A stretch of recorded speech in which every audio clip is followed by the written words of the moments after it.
Welcome, everybody, to the Three Gun Show. I'm your host, Dave Hartman, and with me tonight, once again, Adam Reiser. Adam, welcome to the show. Hey, what's up, buddy? It's good to have you back, and it's only been a couple weeks this time. It's kind of nice. Good to hear your voice again.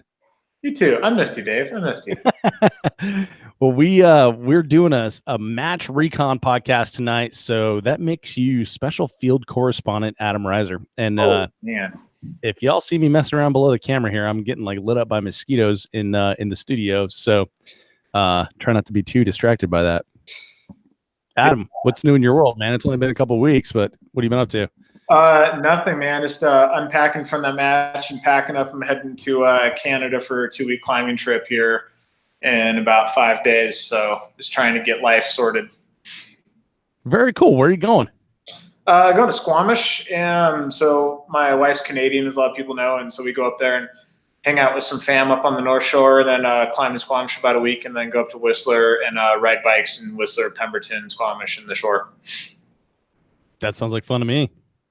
It is fun. It's pretty fantastic. You're an adventurous guy. Let me throw this one by you because I've been kind of throwing around the idea of doing a like a Three Gun Show tour in the month of August, and the people I tell about it are probably not as adventurous, and they seem to be kind of like balking at it. But you seem like if I throw it at you, you'll just say that's a cool idea, Dave. So you want to hear it? Sure, send it.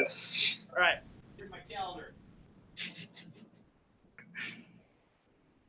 you can hear me scream, I'm getting my calendar. We got visual aids, man. This is a high production quality sort of thing here. So American Defense Manufacturing sent me these sweet calendars. And I've got one like ever in my house. It's badass. I think I was supposed to give them away, but I'd rather just know what day it is for myself. Have you got a phone in your pocket that has all that stuff on it? Shut up, dude. I like paper. All right. Okay, so let's the audience can see this, follow along. All right, so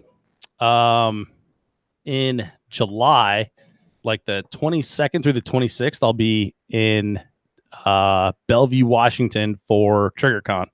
All right. Yeah. So I'll fly home, and then I'll get the I think I'll get the dog on the 27th from boarding, and then I think on the 30th I'm gonna leave for the Wyoming Governor's match. Stay in Denver on the 31st. Be in Wyoming on the 1st. Wyoming Governor's match 2nd, 3rd, and 4th. Okay, and that's Cody, Wyoming. Yeah. So then I think I'm going to go to Salt Lake and visit my dad 5th, 6th, 7th, 8th, and then head over to Douglas, Wyoming for the Vortex Extreme, and that's going to be the 10th and 11th. Then I'm going to go back to the west side of Colorado, Grand Junction, visit my mom and my grandma for a few days there. I think like 12th and 13th. And then the 14th, I'm going to head east again. I'll stop in Denver and visit some friends. And then 16th, 17th, I'll be around that time, I'll be in Eau Claire, Wisconsin, and spend a couple of days with my family there. I'll go to back west to Forest Lake, Minnesota on the 21st for the Jeff Kirkwold Memorial 3-gun match. Which we'll do the RO shoot, and then we'll do like the shoot off talk and stuff like that. That'll be done on the 25th. 26th, I'm gonna take a day of rest, like the Lord intended, and then 27th, I believe I'll be at Vortex Optics, and then head back to where do I live? Round Rock on the 28th, and then be home by the 29th. So I'll be 1 month gone.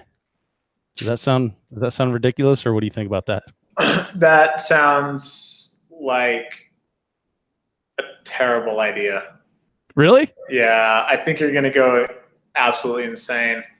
But so this is the thing with the big road trips. Like the Canada road trip is a little bit open-ended. Like we go to Canada and we kind of do whatever we want to do in this corridor of like 50 miles of climbing and bike trails.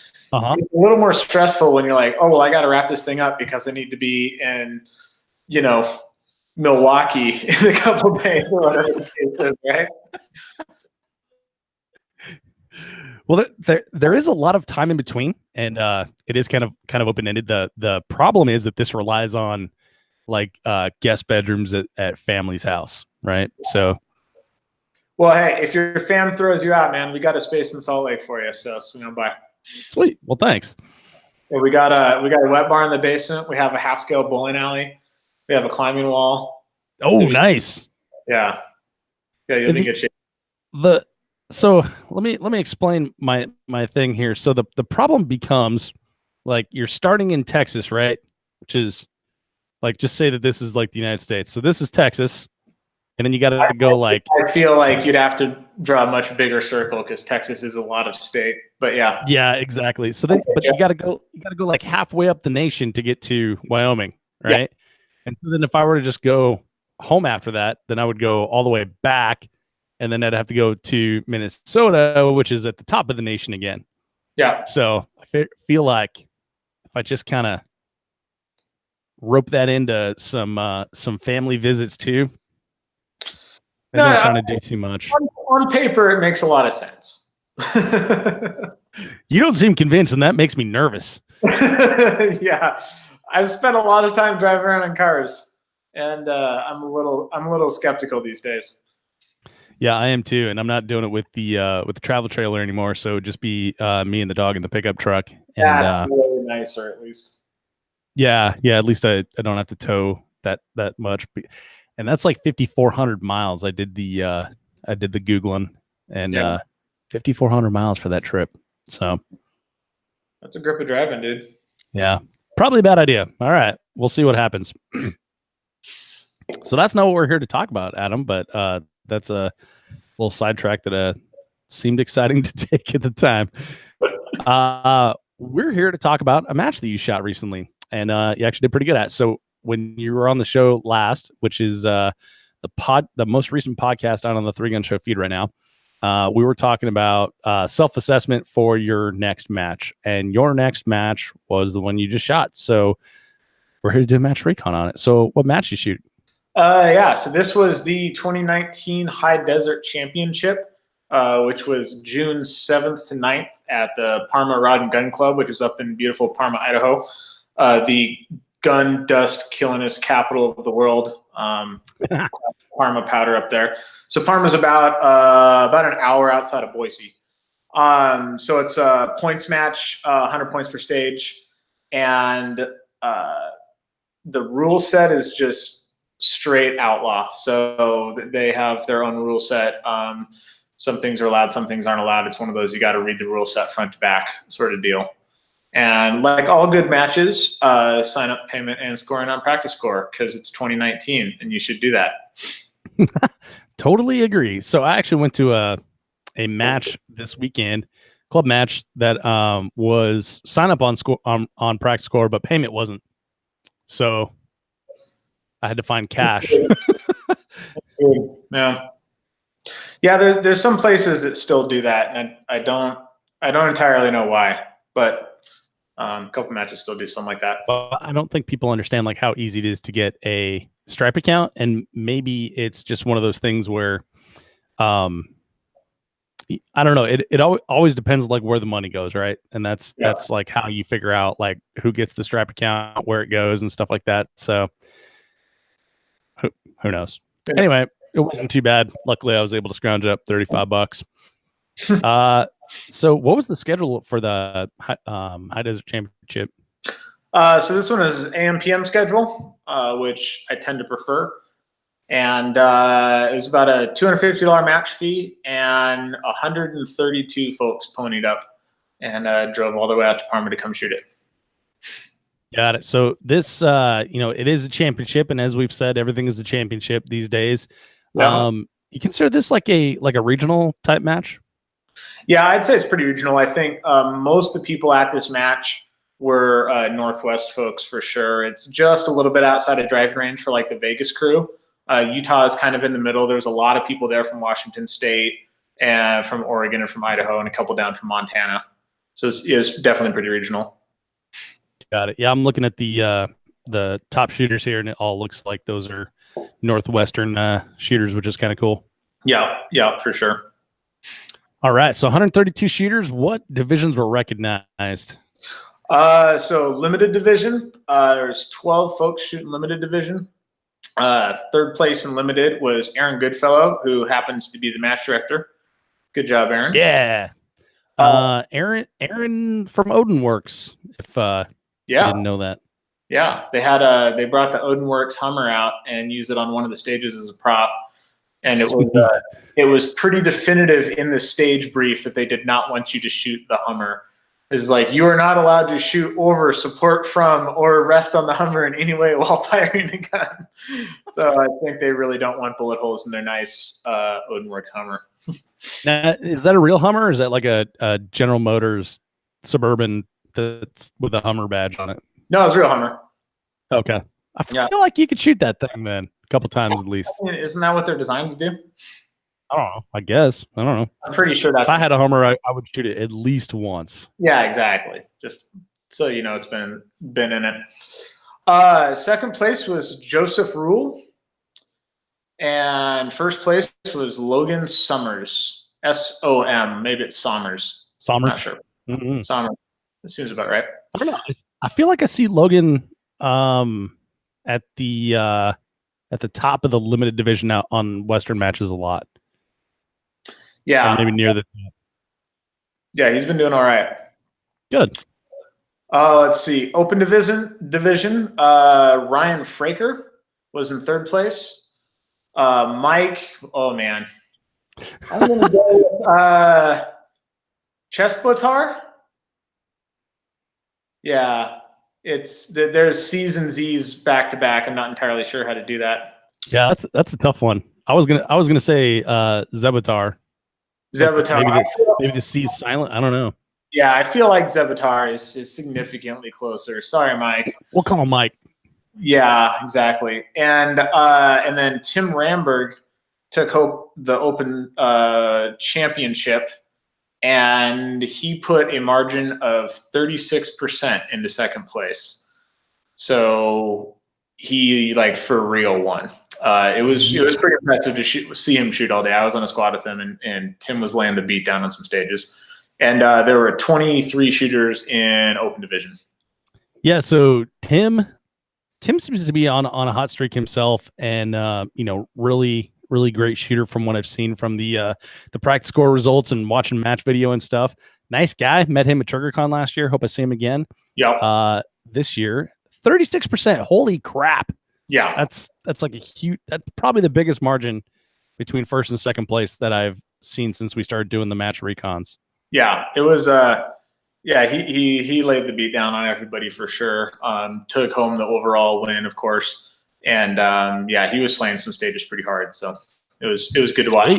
Yep. And then Tac Ops, of course, like every good match. Drew Pierce came in third. Good to see True. Haven't seen him in a bit. Evan Tisler came in second. Rainier Arms teammate with Tim Ramberg. Yeah. And some guy named Adam Reiser came in first. Hey.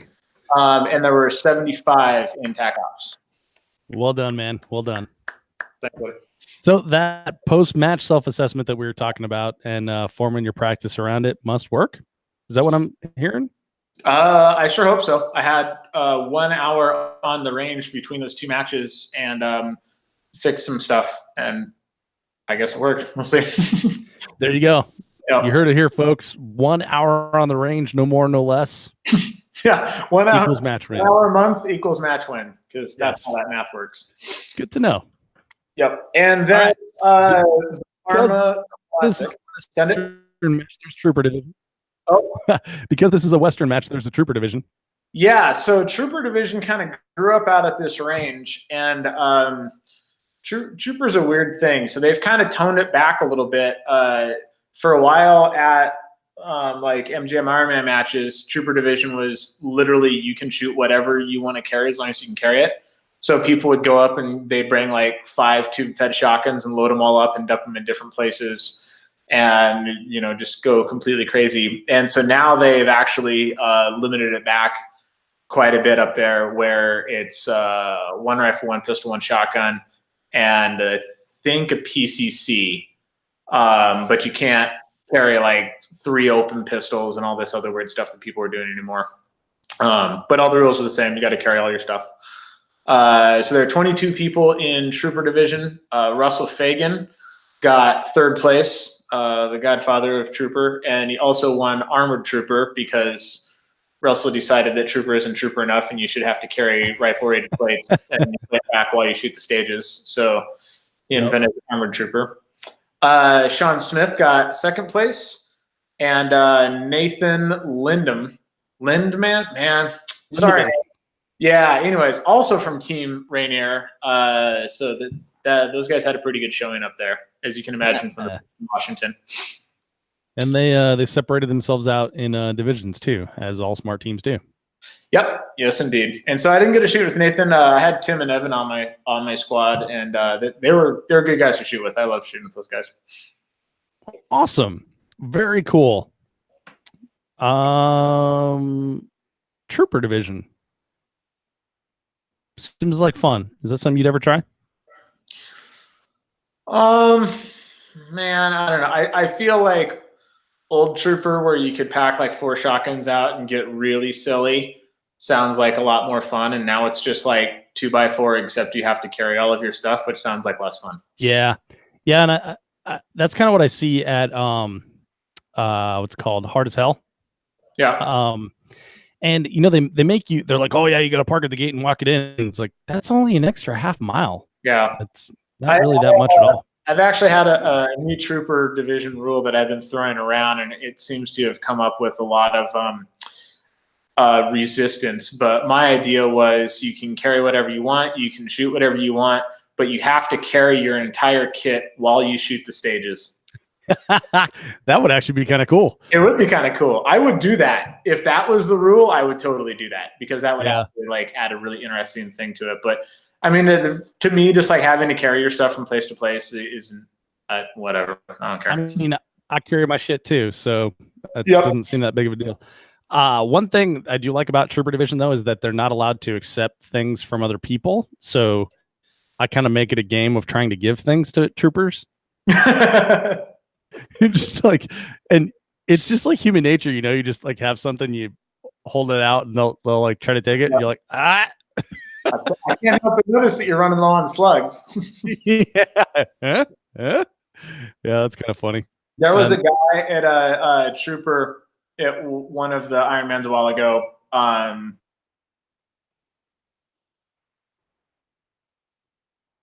And he actually had carried a Red Ryder pellet gun with him. And when he ran out of ammo, would pull out the Red Ryder and shoot at all the targets. So he got the target engagements for all of the things he didn't have ammo to shoot at. Dude, it was legit. That is okay. That's next level stuff right there. I like that. Yeah, it's gaming hard. Yeah, okay, I admire that. All right. Okay, so other shooting opportunities. So not a whole lot. There was a full auto stage gun. That was always a good time. It was a pretty squirrely full auto stage gun. I've shot a good handful of full auto, and this one didn't like to stay pointed at what you pointed it at.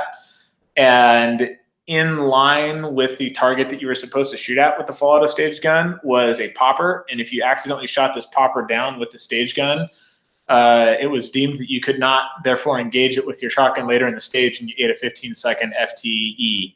So I just shot into the berm basically, but yeah, there's a full auto stage gun. And then a lot of folks went groundhog hunting during the downtime. There were a whole lot of whistle pigs that got dead during this match. Is a whistle pig the same thing as a groundhog? I think so. That's what I was told. My redneck cred is not quite enough to know for sure, but yeah, and that's a different redneck too. The Idaho redneck. Yeah, I'm Eastern Washington redneck, which, despite being separated by just a border, is apparently not the same thing. No, it's vastly different from my experience. Yeah. Cool. All right, man. So let's talk about the match flavor. My understanding, and you can correct me if I'm wrong here, because that's what the point of this podcast is that this match is the like the replacement, the homage to MGM Ironman?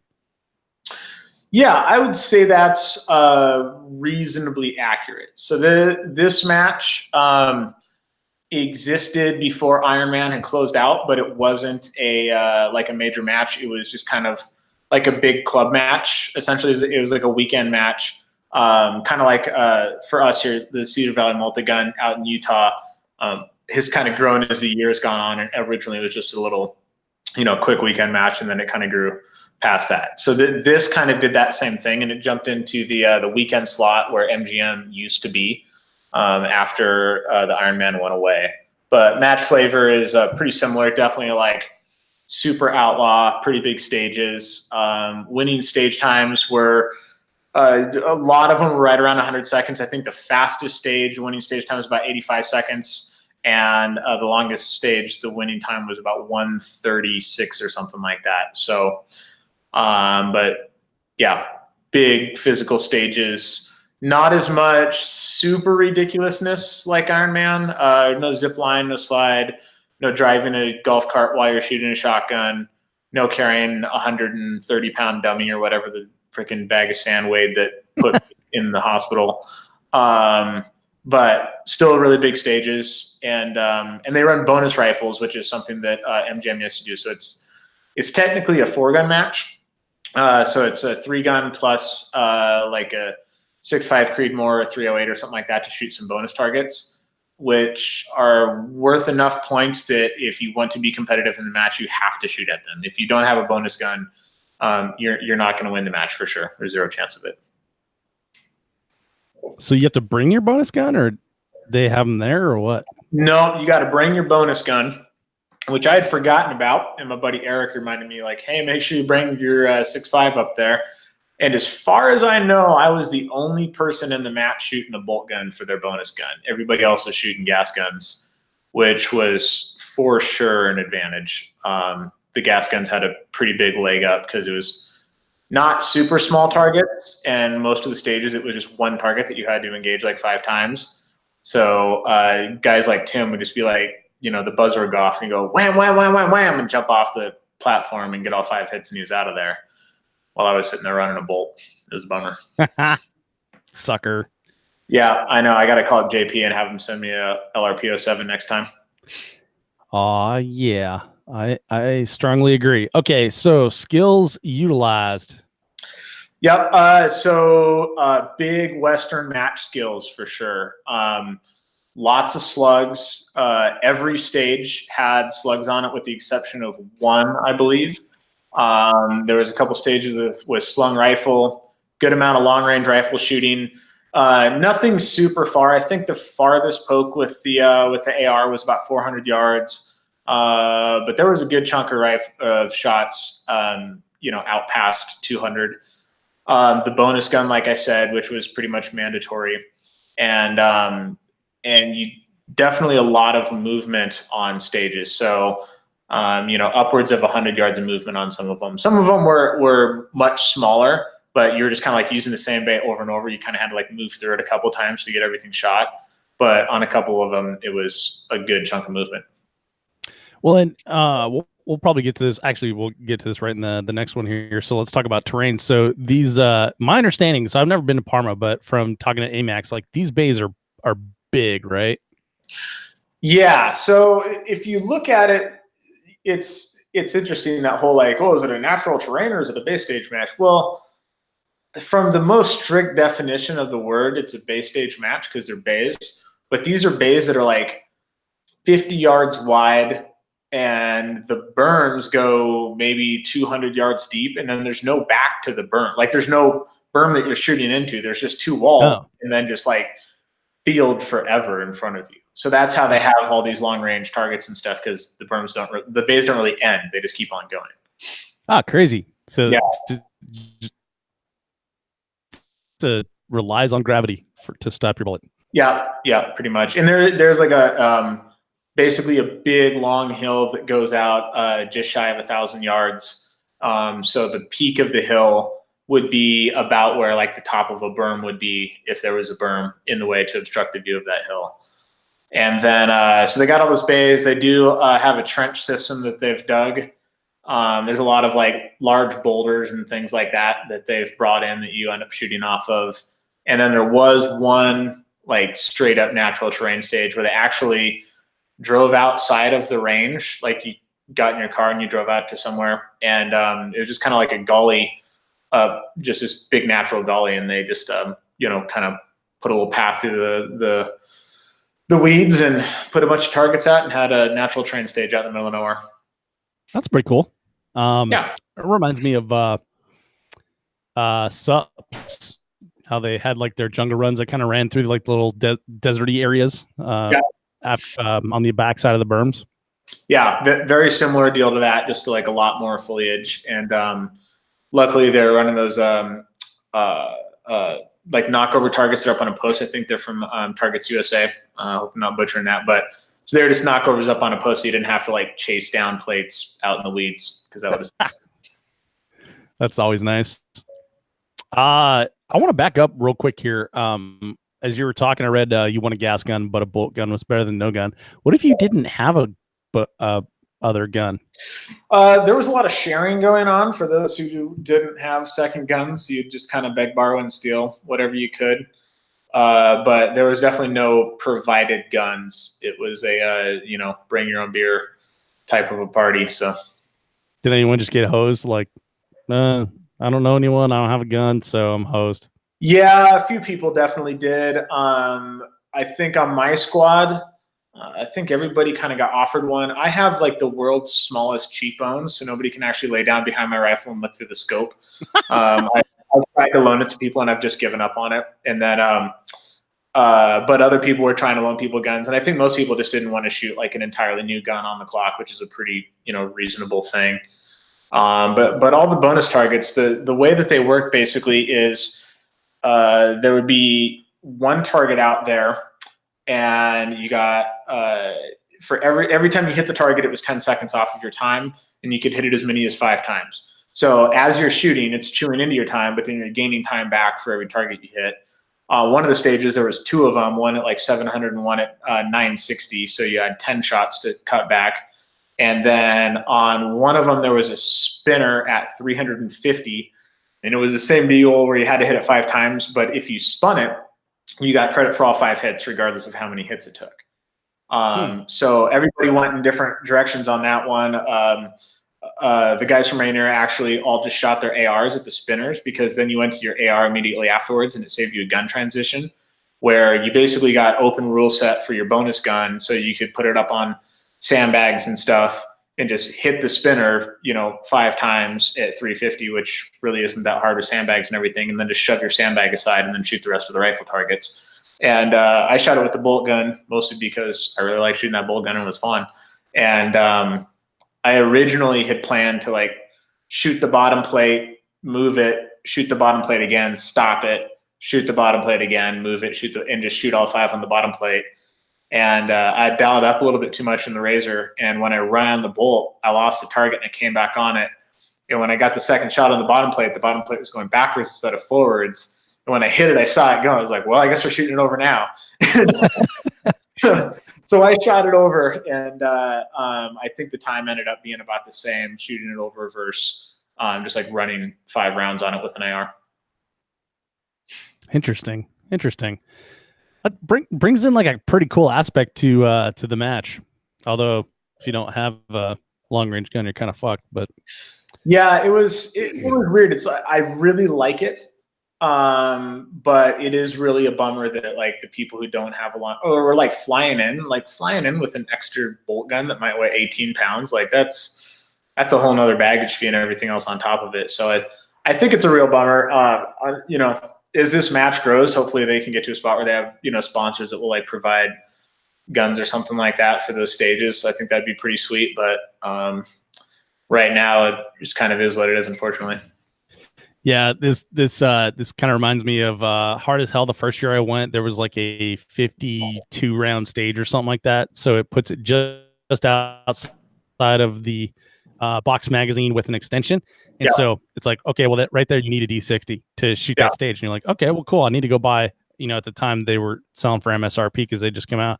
It's like I need to go buy a $150 magazine to shoot this one stage. Like that's not cool. And so like this a little bit different. It's like I got to buy a $3,500 rifle to go shoot it. Yeah. It's a tough one. And it's tough. Like I think if you talk to most of the competitors there, I think most of the competitors, even the ones that didn't have a bolt gun or any kind of bigger gun to shoot, liked the idea of it, but they were just bummed that they couldn't shoot it. And then all the people who did have gas guns were like, heck yeah, I can shave 50 seconds off the time and about 10 seconds of shooting here. That's going to be pretty sweet. I know. Yeah. So I'm looking at that thinking the same thing. It's like, oh man, that would be cool to do. And then like, I know where I can get a gun. Yeah. And I know where I can get a scope, but not everyone has the opportunities I do. So I gotta, remember that. So that is excuse me, that does add like a unique aspect to it, but it is kind of a tough one when you talk about equity and making it accessible for all the people that are there. So yeah, cool, for sure. Cool they do it though. It's good to see matches do stuff different from each other and not just be all the same and me too kind of stuff. So yeah, it is its own flavor. So I do like that. Yeah. All right, man. Let's talk about the farthest shot and number of long range shots. Yeah. So the farthest poke with the big gun for the bonus rifle is 960 yards. And the farthest one with the AR was 400. Most of the quote unquote long range was 250 to 350 yards though. And there was 25 bonus gun shots. And I didn't go through and add up the number of like long range-ish AR shots, but it was about the same somewhere in there. Farthest pistol shot was 100 yards, and the farthest slug shot was about 100 yards. Nice. Yeah. It is funny that the farthest pistol shot and slug shot end up being the same in a lot of matches. Yeah, for sure. I actually find the far pistol shots easier than the far slug shots. Yeah, I think you're right. I've kind of struggled with slugs recently on my shotgun, so hopefully changing that up here because I'm changing shotguns up. I hope yeah. Hey, did I tell you about? I think I told you about that. Like shot patrol last year. Yeah. So behind me is my pump shotgun. Yeah. Kind of in bits because right here I got a new magazine tube. The it's all Riley carbon fiber magazine tube. Nice. Yeah, so it's the only $225 shotgun out there with a carbon fiber magazine tube. I was gonna say, does the mag tube cost more than the rest of the shotgun? It was pretty close. Yeah, the I think retail on these is like $140 or something like that. So it's pretty good for a big old chunk of carbon fiber. Yeah, totally worth it. I had to get this one custom made. They'll do any size you want, just like 12 is their standard because that's what we usually do. Yeah. And so I had to. This took a little while because it's 8 round total, and so I had to get it custom made. But I just did a test fit before we got going here. It works. So nice. Switching over to that bad boy and just shooting that in Colorado in a couple weeks. Right on. Yeah. All right. Okay, so let's talk about logistics, check-in, scoring, etc. How did all that stuff go? Yeah, so it's kind of the no check-in deal. It's you just roll up to your first stage. Aaron sends out the email the night before. Hey, this squad starts on this stage at this o'clock. This squad starts on this stage, and you just roll up to your stage. The RO does the quick roll call, and you just get going.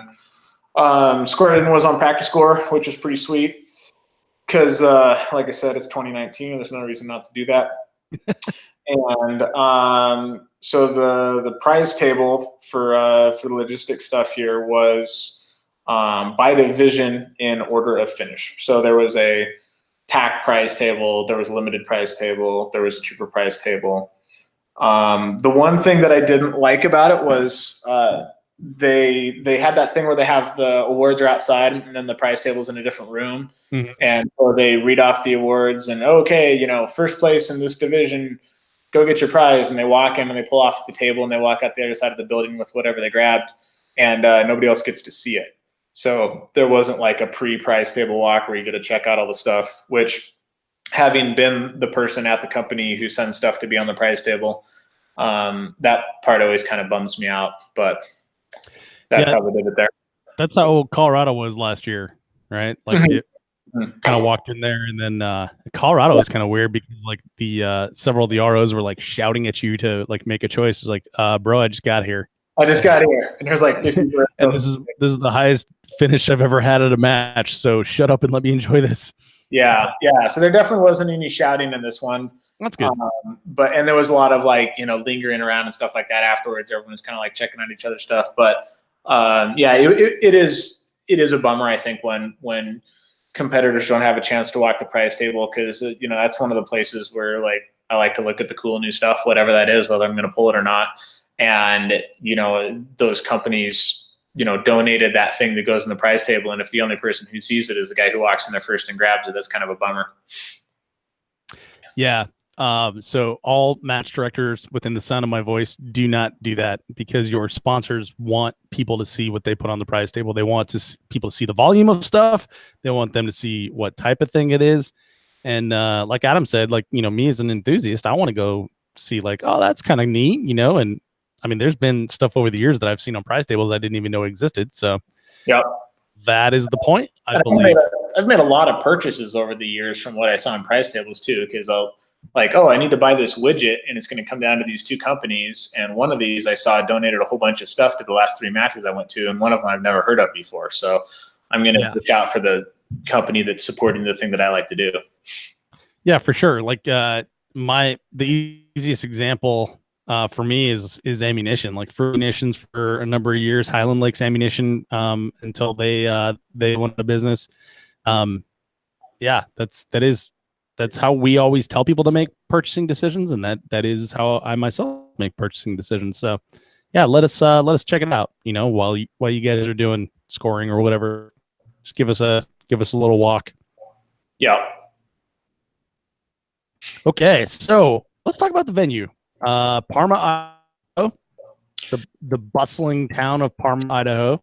The thriving metropolis that is Yeah, exactly. So Parma's a pretty remote place, even by 3-gun range standards. It's about an hour outside of Boise. It's far enough away that I think every time I've been to a match there, I've just camped out at the range. So actually, like, a lot of people camp on the range. A bunch of people roll out their full RVs and everything, and I just bring the Sprinter van. But it's it's in the middle of nowhere for sure. So I think the two really important things to be ready for at Parma is heat and dust.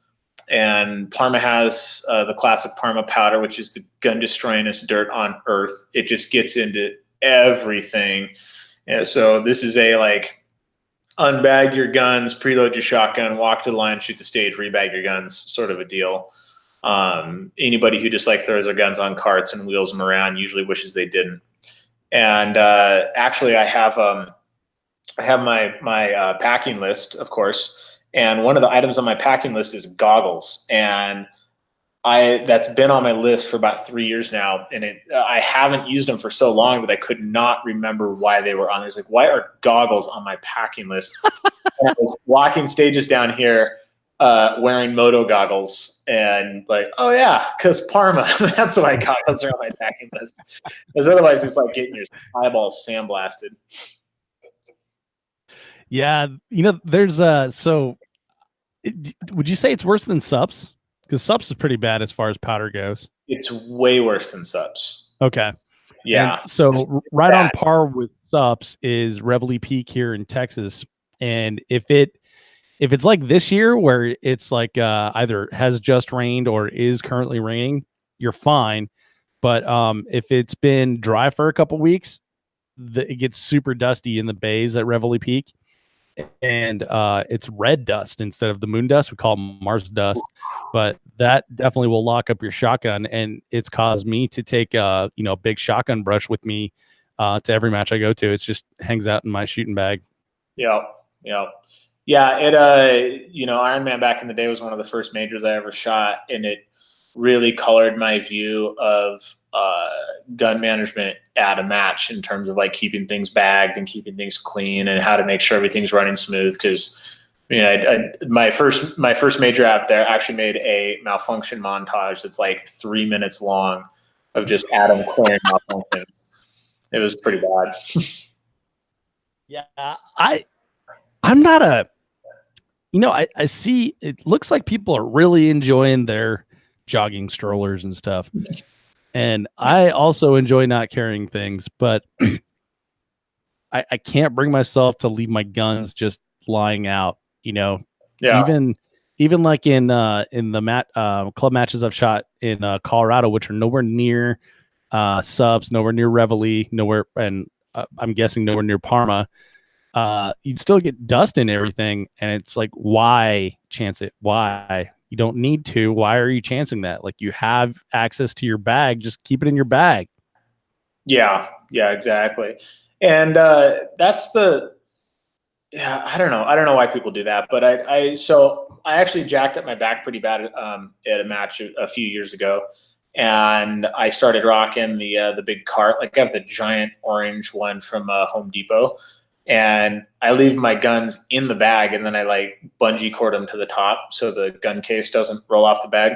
And then recently, I picked up one of those big Voodoo Tactical 3-gun cases that Mark Roth helped design, and those ones are actually like really comfortable to carry. So lately, I've been like half working out of the van and half just putting everything in there and carrying them around to stages. And it's pretty heavy, but it carries so comfortable, and all your stuff is in one place. Mm-hmm. And it's a pretty nice system. And like I shoot a lot of matches down in Vegas, and it's so rocky there that like you just can't use a cart anyways.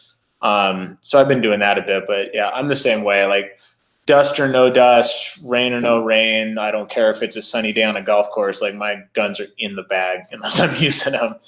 I'll even like go up to the Same here. preload table and ask the RO, I'm like, hey, can I just preload the shotgun and put it back in my bag if I just leave the bag like under the preload table or something? And usually they're fine with it, but I don't even like to leave it out on the preload table if I don't have to. Yeah, I'm same way. I'll preload and put it back in there, and you know, it's generally a good idea to ask for permission. So that Voodoo bag has like a really nice yoke on it, right? You've done a lot of backpacking, like it actually has like good backpack straps and goes between your shoulders and stuff. I do find that it hits my calves as I walk. So does yours drag on the ground, Adam? No, it gets, I'm going to call it the lower calves. It's pretty low. I've actually been thinking of getting out the awl and making like another couple notches down in the suspension thing so it'll carry a little bit higher. But yeah, it's pretty low. Okay. Sorry, had to be a jerk. All right. So on the venue here, you also, you know, we talked about that they made a natural terrain stage where there wasn't one. They dug a trench and they put in a lot of big rocks to support. And then we got Boise's closest. Boise is the closest big airport. So dug a trench. Did you get a shoot from the trench? Was that part of the stages this year?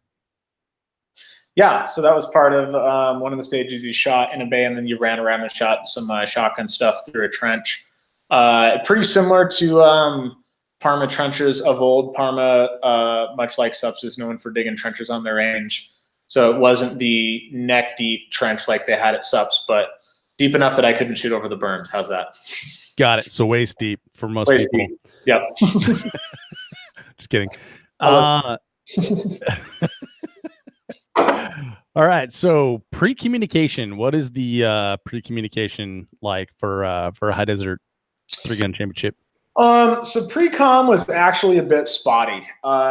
So the stage descriptions actually hit my inbox about 10 minutes after I got to the range the day before the match. So you just kind of had to like ballpark all of the round counts and stuff and just have an idea of like, okay, well, this is a major match out in Parma. I'm going to shoot about 500 rounds of pistol and rifle and about a case of shotguns and probably 100 slugs or something, and just sort of show up with that. The one, you know, a lot of people have compared this match to Ironman, and if anything, one of the carryovers has been the hand-drawn stage description with targets scratched out and new round counts written in and rules scratched out and written in. And that was a classic from back in the day where you'd walk up to a stage and it didn't look anything like the piece of paper. And you're like, well, maybe that target over there is this one that's scribbled out and put on the left side, but it's supposed to be on the right side. And, it was tough to walk stages, to be honest. I've been at this for a good amount of time, and I feel like I should be able to walk up to a stage with the stage description in my hand and come up with a plan. And on the first day there, I walked the stages I was going to shoot the next day and a couple of other stages that I just happened to be around. So I think I walked 6 or 7 stages, and I actually came up with a stage plan for one of them. Really? And everything else I was just like, I'm not entirely sure what I'm supposed to shoot with what. And so the ROs made it pretty clear. The RO walkthrough had a lot of information that the stage brief by itself didn't. So there would be a stage where they're like, okay, everything up until the spinner you shoot with the shotgun, and after that spinner, all that stuff in that direction you shoot with the pistol. That wasn't in the stage brief, and that kind of information kind of kept you from creating a stage plan there. So it was a lot of like, you're legit making your stage plan during the 5-minute walkthrough, which they were pretty lenient about. But that part was still a bummer. I mean, you know me, like I'm a pretty anal retentive plan ahead sort of guy. So to like go to bed that night and be like, wow, I have one stage plan in my head. This is going to be pretty interesting tomorrow. It was a little bit hard. Yeah. And if you're a planner type, then that kind of messes with your confidence level, right? And, could affect your performance. Yeah, for sure. And, like I do things like I'll, pre-candy can the heavy ammo into the mags before, be like, okay, I'm going to shoot those 10 hoser paper and then lay down and shoot the long range. So I'll stack some stuff on top. And, I wasn't able to really do much of that. I could do that stuff for the Saturday and Sunday shoot, because at that point, kind of the word had spread how these stages work. And so then you could go up to the stages and like, oh yeah, they said that on the left side of the spinner, you shoot it with pistols. You could actually come up with a plan. But the Friday stages are a little tough. Yeah. Okay. Well, good to know. So yeah, definitely area for improvement. So let's talk about the staff. So how was the staff of the match? The staff of the match was quite possibly the best staff that I've ever encountered at a major match, which is not something that I say lightly. They were just great dudes. Like they just really, really cared about all of the competitors having a really good time, getting a fair shake. If you take like the staff from like USPSA multi-gun nationals, where people are talking about hearing, staff bragging about how many people they've DQ'd and, oh, I got this guy for this penalty, and like the literal opposite of that. So I was camped out at the range and hung out with those guys at night a little bit. And they were literally bragging to each other about how they had stopped shooters from getting DQ'd by seeing something that somebody was about to do and stopping them from doing it and saving their match, which I thought was pretty fantastic thing to hear. Yeah, that's awesome. So, it's like unheard of. Yeah, it's like totally unheard of. Like I can't say enough about the staff there. The only I would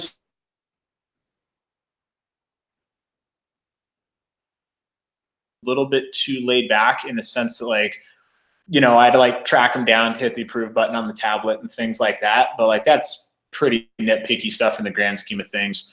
But they were really good. And then the one thing that really stood out to me was Aaron, who's the match director there. He's been doing this match for a few years now. He legit like really, really wants to see this match grow into a, big nationally recognized must-attend match. So he was asking, higher level shooters for feedback, what it would take to get, more big name shooters to this match. I sent him like a 2-page long single spaced, review of all the good and bad of the match. A lot of the things that we touched on here. And, and he sent me some emails back asking for clarification on some things and asking for more feedback. And like, he really wants to see this thing turn into something really good. So everybody there really cares about this match. They're all invested, and it was a really good thing to see. That's cool. I met Aaron for the first time at the first SHOT Show I went to a couple of years ago, and I really liked him. He's a genuine person, Yeah. You meet all different types in this kind of deal, especially when dealing with like people in the industry. And Aaron was like okay, I'm not being bullshitted here. And he just seemed like a really nice person. So that's cool to hear that he runs the match the same way. Yeah. Yeah. And so all the things that we've talked about here that, could be construed as negatives, like the price table and, some people not having bonus guns and stuff like that. Like Aaron listened to all of that stuff and is trying to figure out ways to address all of that. So I think this match is going to get significantly better as time goes on. That's cool. Well, and I like hearing that from match directors, not necessarily because I want shooters to dictate the way a match goes or the flavor of a match or something like that. But like at the end of the day, the shooters are your customers, So unless you have some sort of other income stream from the match that you're not talking about, like some other matches do, then you need to cater to your customers that are coming, because those are the people that are paying the bills and making the match possible to actually happen. Yeah, exactly. So yeah, it was really good to see you from everybody there. And most matches, there's always that one stage that you get off the stage and you're like, wow, that RO was a dick. This match just didn't have that at all. So that's awesome. It was really nice change of pace for sure. Good. Yeah. All right, man. Let's talk about the fun factor, the riser factor, as it were, on this one. So, what was the fun factor for you? Well, if it's the riser factor, I got to run long distances, shoot a whole ton of ammo, and shoot things out to almost 1,000 yards. So the riser factor was pretty high. Yeah, it was really good. Super fun stages once you got them figured out. You're like, oh, you do it like this. That makes sense. Yeah, that's going to be really cool. Yeah, super fun, really good, fun use of props, shooting around the Hummer. They had a couple of big tank traps, some boulders, shooting through the trench, had a shoot house there, some natural terrain, shot from the inside of an SUV. A lot of really interesting activated targets that I actually hadn't seen before. They had 3 different types of activators that I'd never seen, which is pretty cool. And I think the one thing there is you do have to understand that due to the nature of the stages, how big they are, how many moving things there are, at a Pete stage, you'll get to the end of a stage and a plate will be blown over or something in a UML match, and they'll stop you and reshoot the stage. Yeah. Well, when they got 105 people shooting 160-second stages, if they did a reshoot for every time something like that happened, you'd never leave the range. So you have to go into it with the understanding that at some point you're probably going to get kind of screwed on something, and then at some point you're going to get gifted that time back. So for me, I had we shot one of the stages is my second stage of the match. You sat in the back of an SUV and you shot a bunch of hoser paper, then some kind of harder rifle shots, and then you pulled on a rope that activated a pretty fast drop turner, and then shot 2 at that, and then exited the car. And so it was kind of known that it was a hard target to activate. You have to pull on it pretty hard, and a couple people had to yank it a couple times. And for me, it turns out it wasn't reset. And so the RO is yelling at me, pull on the rope, pull on the rope. I'm like, I'm pulling super hard. This, I don't think this is set.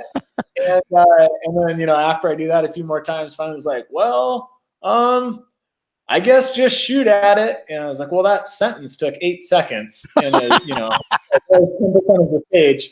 So anyway, so I shot at it and left, and I went into the match in my match footage later and looked at it, and I can't remember. It was 14 or 18 seconds of messing around, pulling on this rope. Wow, dude, that's a long time.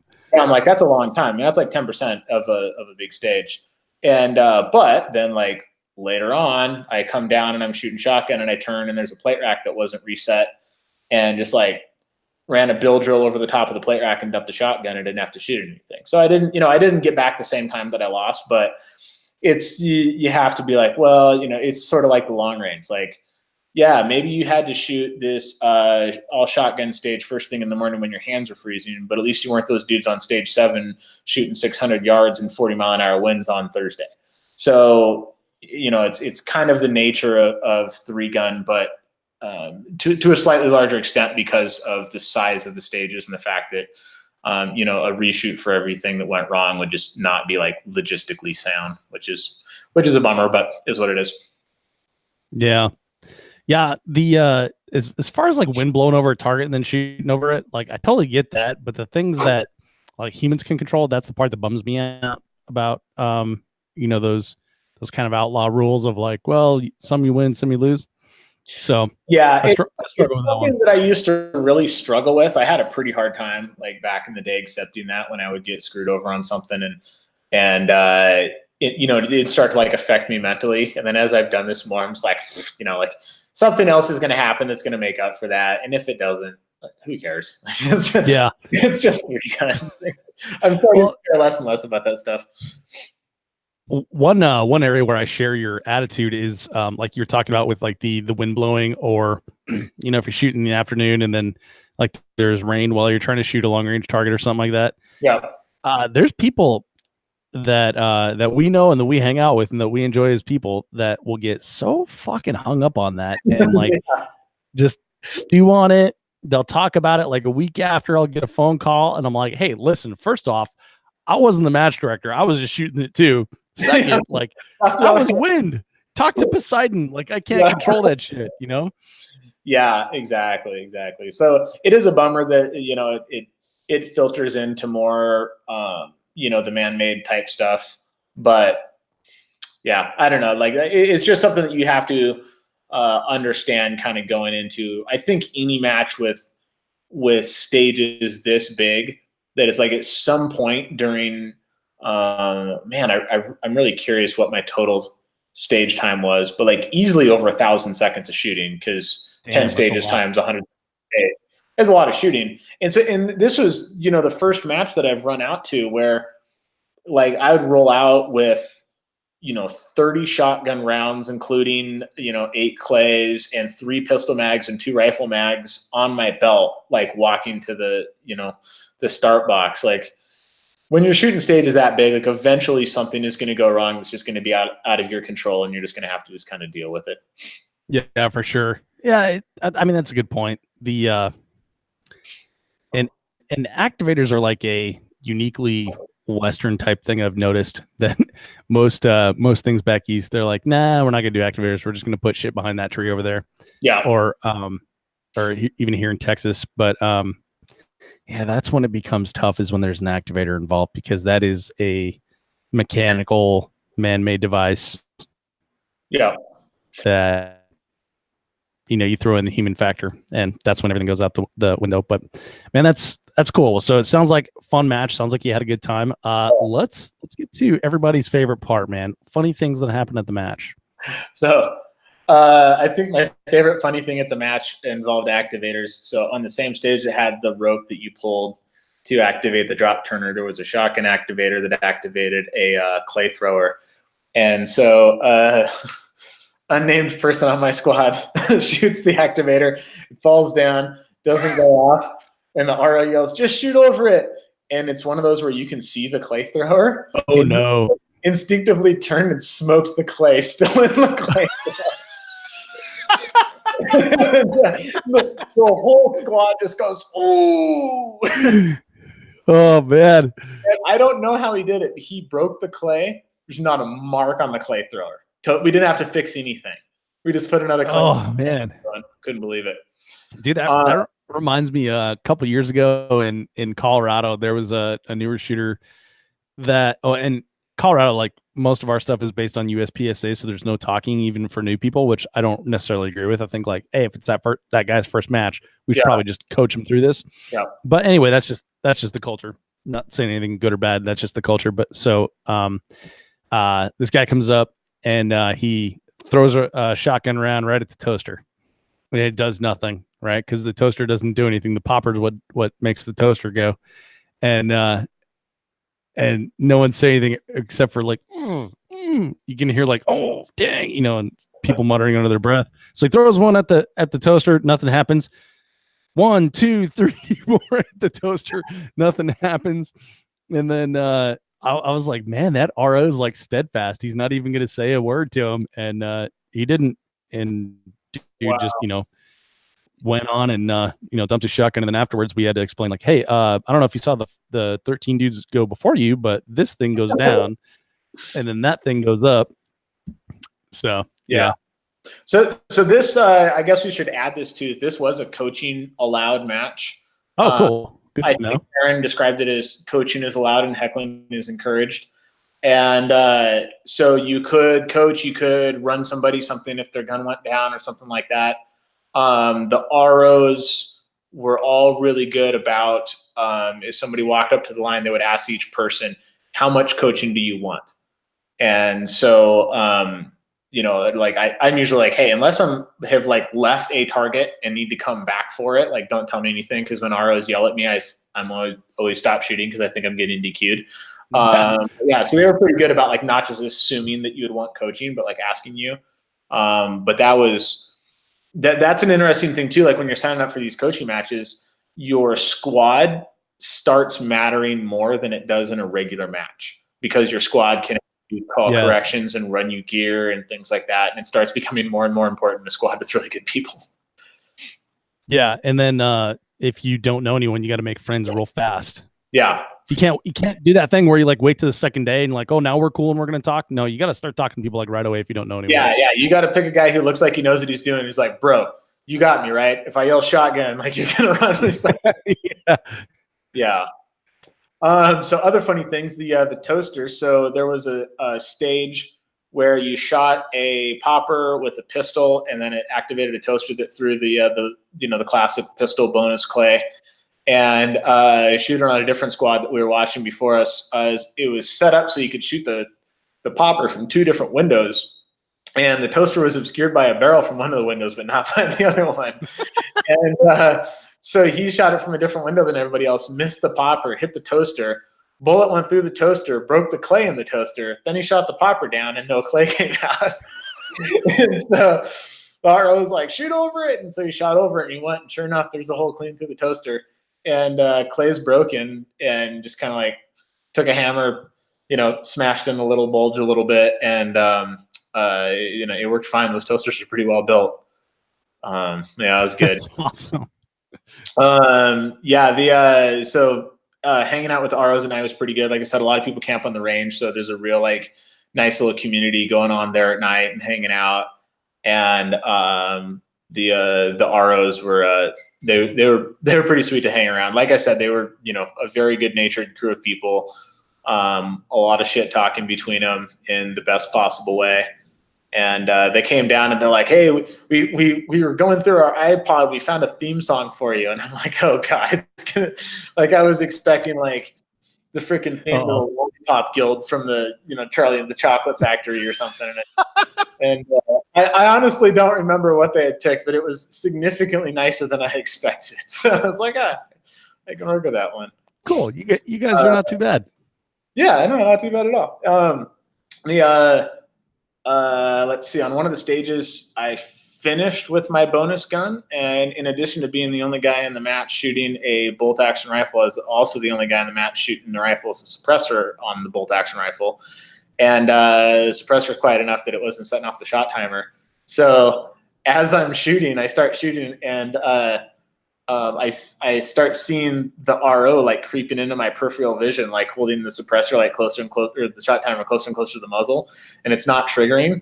And this was you actually were shooting this position from a bench, and so then he started just like slamming the timer into the bench after every one of my shots. So I'm like, whack, whack. And so I get done shooting, I hit the last one, and I just turned to him and was like, well, did it work? He's like, well, I missed your last two. How about we just add 4 seconds to this and we call it a day? And I'm like, yeah, that seems about right. Seems like 4 seconds. And I actually went back and looked at my video after that stage, and looked at the scroll at the bottom, and we'd actually guessed the time like dead on. So I mean, it's not correct to the tenths, but it's correct to the full second. So it was a pretty good guess and a good way to keep from like a full reshoot at the end of what would have been a pretty rad stage thrown away. Yeah, no kidding. Yeah, that's a tough one, man. Like I like suppressors just because I like my hearing, and I feel like I damaged it a lot in my youth with stereos and shit like that. Yep. But it's tough in competition, man. Yeah, it really is. I'm a big fan for the bonus rifles because a lot of time you're laying prone in the dirt, and a big break on a 6.5 Creedmoor kicks up a lot of dust, and it's super not fun to lay in the dirt with that, which is why I run one instead of that. And usually, the only other times I've ever had a gun be a bonus gun in a match, I think it's always been the first gun, or it's been somewhere in the middle of the stage as opposed to the last gun. But yeah, I don't know. I mean, I think I'm going to try to get JP to send me a loaner 6.5 gas gun for next year anyway. So I'll make sure there's a break on that guy. Yeah. Well, and even if you run the suppressor on the 6.5 gas gun, now they can put that timer up next to the ejection port. Yeah, exactly. Bolt guns with suppressors are awesome. Yes, and in this case, too awesome for the application. Yeah, it's really good. And then the last funny thing I have, I was a little hesitant to put it in here, but I think the person involved will be fine with it. But Russell Fagan, for those of you who don't know Russell Fagan, Russell is a Timmy, and making fun of Russell for being a Timmy is a lot like making fun of me for being short. So right. Russell actually like makes memes of himself and puts them out there on the internet. Like he made a meme that's like him all decked out in trooper gear that says, "I'm from the internet and I'm here to help." And so I don't feel like Russell will take any of this badly. And Russell's a good guy. I know Russell. But Russell had an entire squad of, I believe everybody was going to their first 3-gun match, shooting trooper as introduced to 3-gun by Russell Fagan. Oh, good Lord. This squad was the most amazing thing I've ever seen in my life. So just 100% head-to-toe mismatched camo, armored plates. One guy had a powder blue NATO helmet and a hot pink rifle. One guy had a little like it's not a dunce cap, but like the cap with a little propeller on the top of it, and was like wearing safety goggles for his shooting glasses. And whenever they got to a stage, one of the guys would blow out would pull out like a big horn, like a sheep's horn, and blow it like a conch. To, like, announce their presence. It was amazing. Wow.